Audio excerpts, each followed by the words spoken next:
quadrilaterals.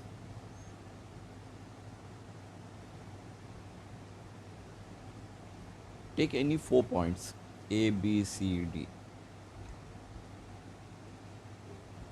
Join any 2 points. Suppose I join A with B. Then two remaining points are C and D. Both these points lie on the same side of the line. They don't lie on the other side. Got it? Now, suppose I join A with C. Then B is lying on this side and D is lying on the opposite side of the line. They are not on the same side of the line. So you cannot make a rectangle like this. You cannot form a rectangle like this. Joining all the 4 points, you cannot form a rectangle. In order to form a rectangle, you need the two other sides to lie. Suppose I join A with D. Still, B and C are lying on the same side of the line, not on this side. No point comes on this side. So, suppose I join D with C. Here there is no point. All the 2 points, remaining 2 points are on the this line. Both A and B lie on this line. Then and then only we can make a quadrilateral. Besides, 3 points should be non-collinear. A and B join A and B. Does D lie on the AB? No. Does C lie on AB? No. That means they form non-collinear. Any three, you take any 3 points, they are non-collinear. They are not lying on the same line. You take any other 3 points. These 3 points are non-collinear. They are not lying on the same line. You take these 3 points, these are also non-collinear. You take these 3 points, they are also non-collinear. So this is the requirement. And when you join any 2 points, the points should not lie on the opposite side. This and these are the opposite sides. So you cannot form a quadrilateral by this way. So the line to be joined should be either AB or BC or CD or DA. Then only you can form a quadrilateral.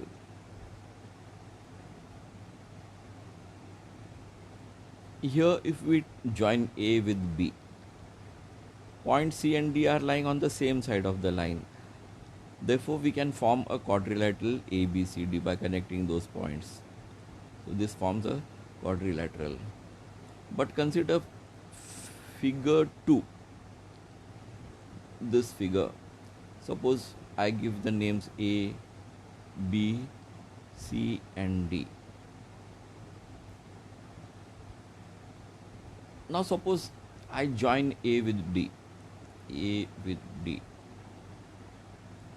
and produce the line further. Point B and C are lying on the opposite sides. So what is the condition required to make a quadrilateral? They must lie, other two must lie on the same side of that line. Now A is joined with D. What are the remaining 2 points? B and C. Are they lying on the same side? No. So this does not form a quadrilateral. This is not a quadrilateral. Now this figure 3rd, we shall name them A, B, C, D. Joining A with C, what happened? B and D are lying on the opposite side of AC. Suppose we join B with D, still A and C are lying on the opposite sides. So the condition that they must lie on the same side of that line is not met. So this also is not a quadrilateral. What about fourth?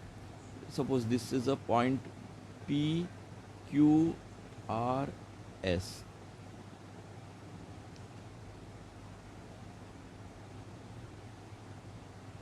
Now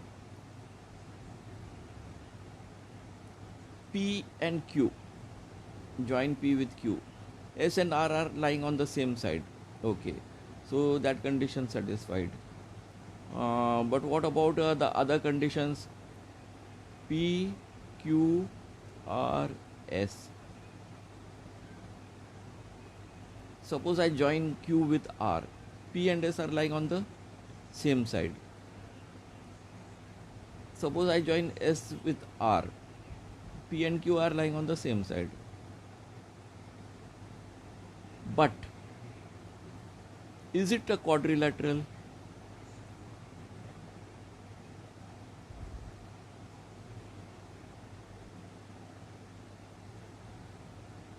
Now, to form a quadrilateral, we call it a quadrilateral if there are four sides.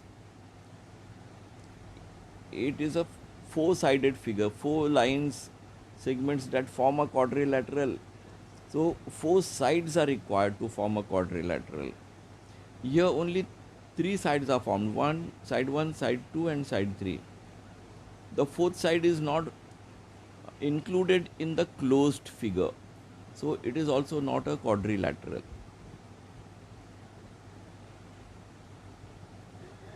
Reading and writing a quadrilateral. A quadrilateral can be named by starting any vertex and going serially either clockwise. So this is clockwise, the hands of the clock. Suppose these are the hands of the clock. The minute hand goes round like this. The hour hand also goes round like this. This is known as clockwise rotation. Clock, from the clock, we take the words, the phrase clockwise rotation, clockwise rotation. And anything in the opposite direction will be called counterclockwise. Now we can go clockwise, like from A we can go to D, C, B. So a quadrilateral, you can call it a quadrilateral ADCB. You can call it a quadrilateral ADCB. Or you can call it you can go counterclockwise. Counterclockwise, you have quadrilateral ABCD. Or you can start with any letter. Suppose you start with B. You can have quadrilateral B, C, D, A. You can start with letter C. If you start with letter C, the quadrilateral, suppose you start with C, letter C. You go clockwise. So you will have quadrilateral CBAD, quadrilateral CBAD.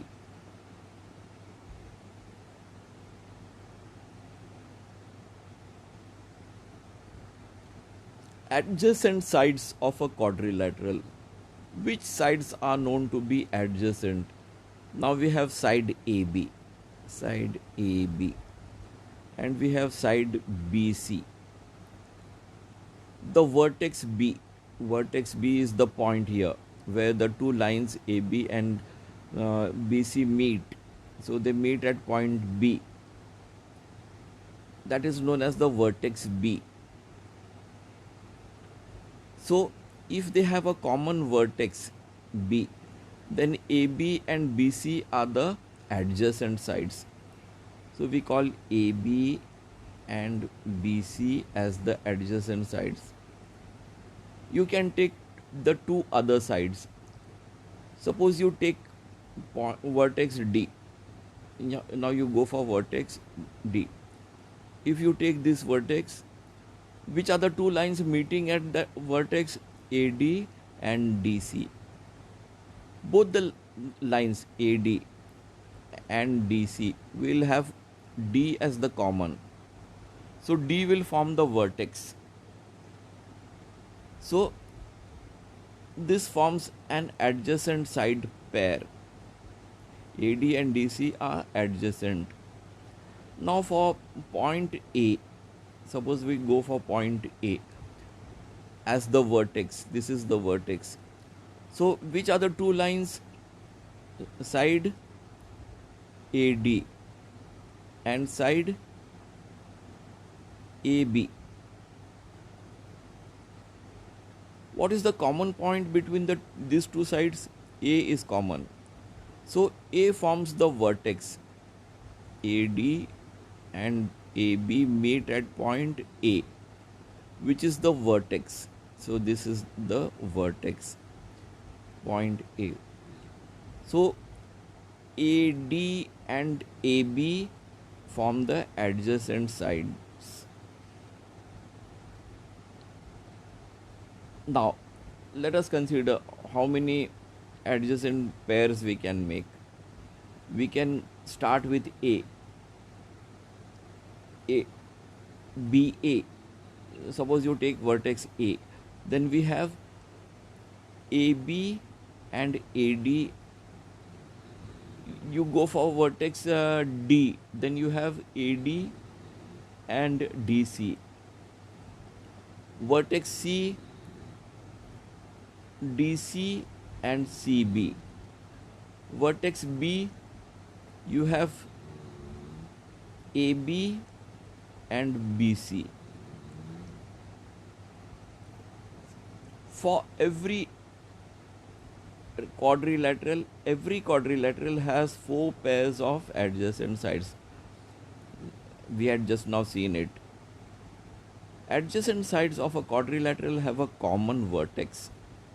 So these two adjacent sides, what is the common vertex? B, right? Now suppose you take point C.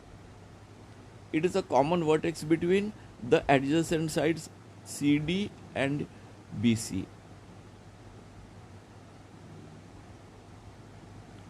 Opposite sides of a quadrilateral, opposite. AB and BC are adjacent. We don't want adjacent. Adjacent sides have a common vertex. We are interested in the opposite side. The opposite sides will not have a common vertex. AB and CD are not having any common vertex. Such sides are known as opposite sides. AB and DC have no common vertex.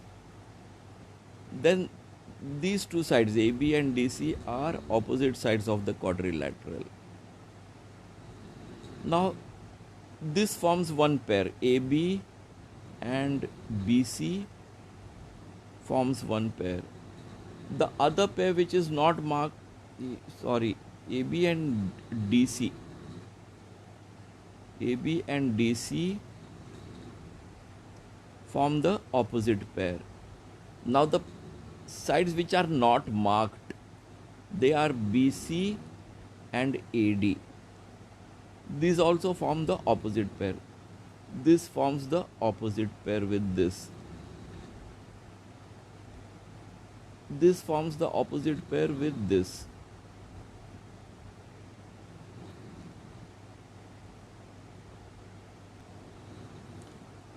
Adjacent angles of a quadrilateral.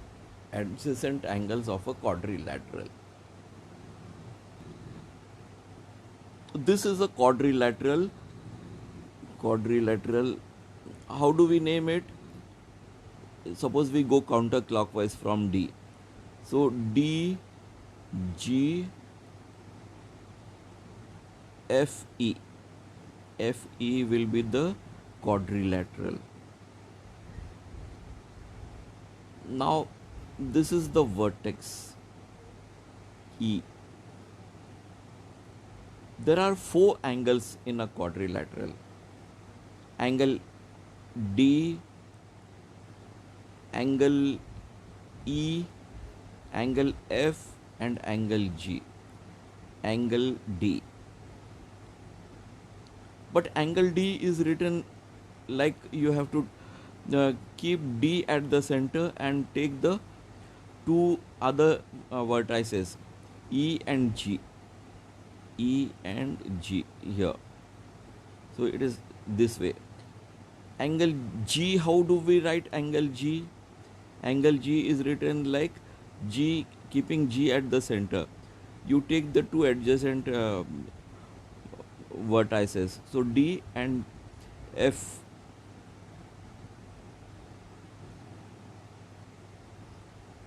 Angle F, that is angle EFG.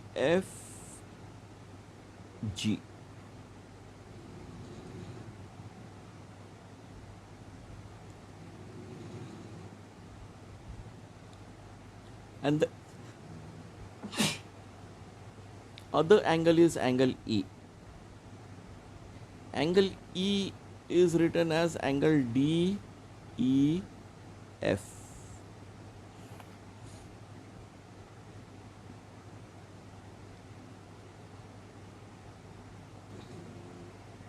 Consider angle DEF.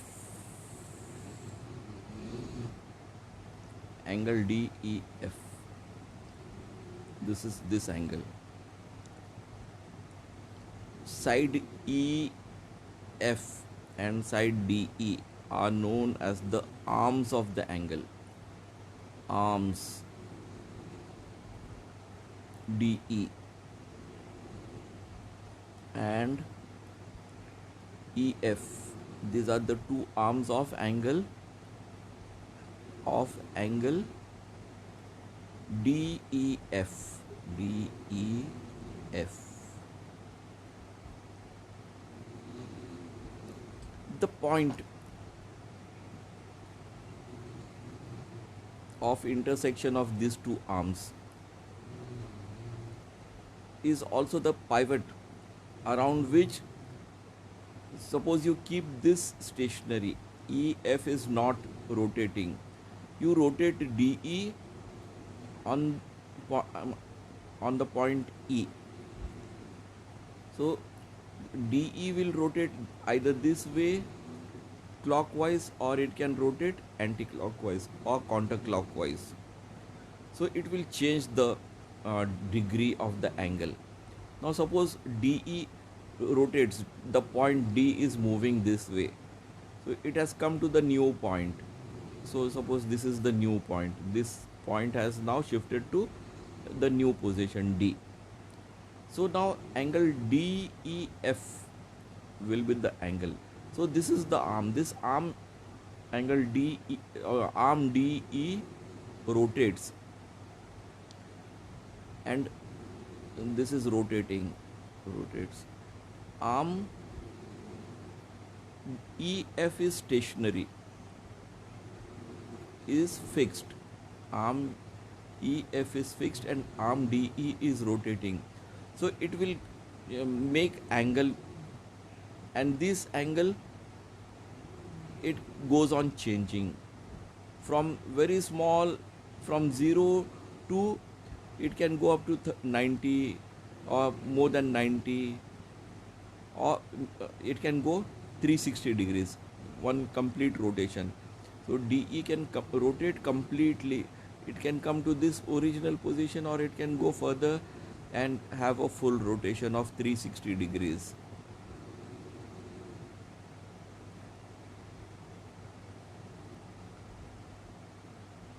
So these two are having a common vertex where they form an angle. So these, and this is the arm DE. Arm DE is common to how many angles?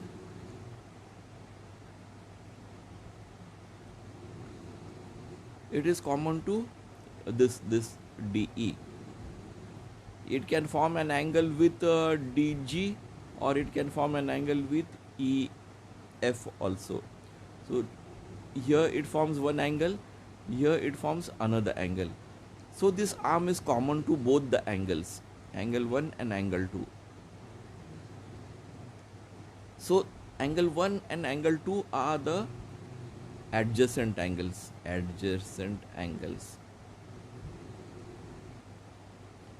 Angle 1 is angle GDE. Angle 2 is angle DEF.